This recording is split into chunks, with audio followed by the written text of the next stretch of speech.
तुमच्यासोबतही असंच होतं का? दिवस संपतो आणि मनात प्रश्न राहतो, आज मी नेमकं काय केलं? बिझी होते पण समाधान नव्हते, थकलो होतो पण समाधान नव्हतं. नमस्कार, मी माधवी, तुमच्या आत्मविश्वासाची सावली, तुमच्या स्वप्नांना पंख देणारा आवाज. इन्स्पायर अँड बी इन्स्पायर्ड या चॅनलवर तुम्हा सर्वांचं मनापासून स्वागत करते. आपण दररोज कामं करतो पण आतून असमाधानी असतो. आज मी तुम्हाला एक साधी पण पॉवरफुल सिस्टीम सांगणार आहे, ज्यामुळे तुमचा प्रत्येक दिवस मीनिंगफुल बनेल.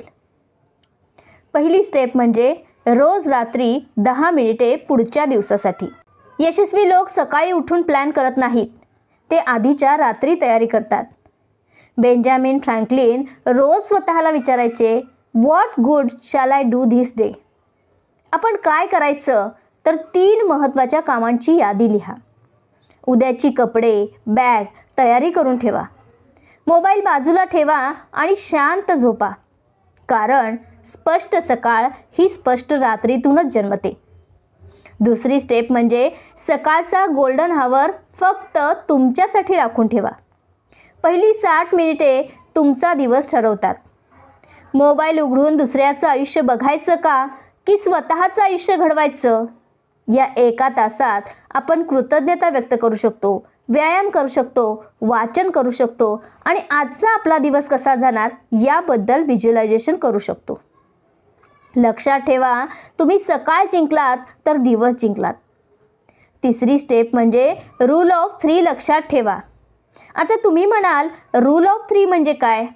आपण बहुतेक वेळा टू डू लिस्टमध्ये 15-20 कामं लिहितो आणि दिवसाच्या शेवटी पाहतो तर 4च कामं पूर्ण होतात.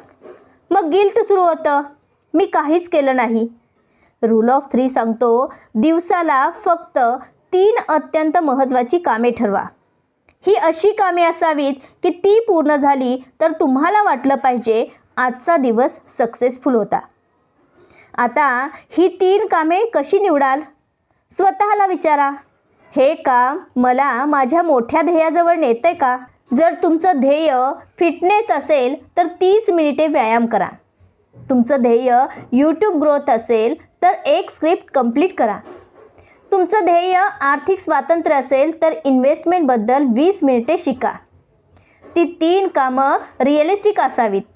3 कामं म्हणजे 15 तासाचं काम नाही, ती अचिवेबल असावीत. रात्री स्वतःला विचारा, माझी 3 कामं पूर्ण झाली का? जर नाही झाली तर कारण काय? गिल्ट नाही, फक्त सुधारणा. लक्षात ठेवा, मोठं आयुष्य घडवण्यासाठी मोठी लिस्ट लागत नाही, दररोजची 3 प्रामाणिक कामं पुरेशी असतात.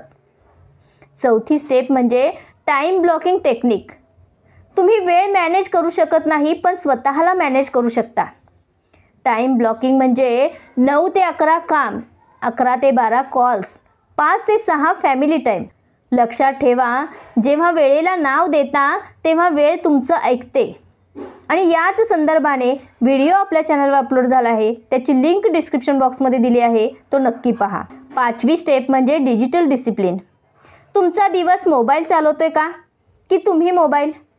लक्षात ठेवा, नोटिफिकेशन हा चोर आहे, तो तुमचं लक्ष चोरतो. त्यासाठी 2 नियम लक्षात ठेवा. सकाळी 1 तास नो सोशल मीडिया, कामाच्या वेळी फोन सायलेंट ठेवा. 6वी स्टेप म्हणजे नाईट रिफ्लेक्शन. दिवस संपण्याआधी 5 मिनिटे स्वतःला द्या. स्वतःला विचारा, आज काय चांगलं झालं, काय सुधारता येईल, उद्यासाठी एक छोटा निर्णय कोणता असेल? लक्षात ठेवा, स्मॉल रिफ्लेक्शनच बिग ट्रान्सफॉर्मेशन घडवून आणतं. लक्षात ठेवा, तुमचं आयुष्य एका मोठ्या निर्णयाने बदलत नाही, ते बदलतं दररोजच्या छोट्या निर्णयांनी. आज तुम्ही दिवस प्लॅन केलात, उद्या सवय बनेल आणि 1 वर्षानंतर लोक म्हणतील तू खूप बदललास. पण त्यांना माहीत नसेल तो बदल एका साध्या टू डू लिस्टपासून सुरू झाला होता. आज कमेंटमध्ये लिहा, मी माझा दिवस प्लॅन करते. व्हिडिओ आवडला असेल तर लाईक करा, शेअर करा त्या व्यक्तीला ज्याला टाईम मॅनेजमेंट करायला मदत हवी आहे. आणि सबस्क्राईब करा, कारण आपण फक्त दिवस नाही तर आयुष्य घडवत आहोत. धन्यवाद.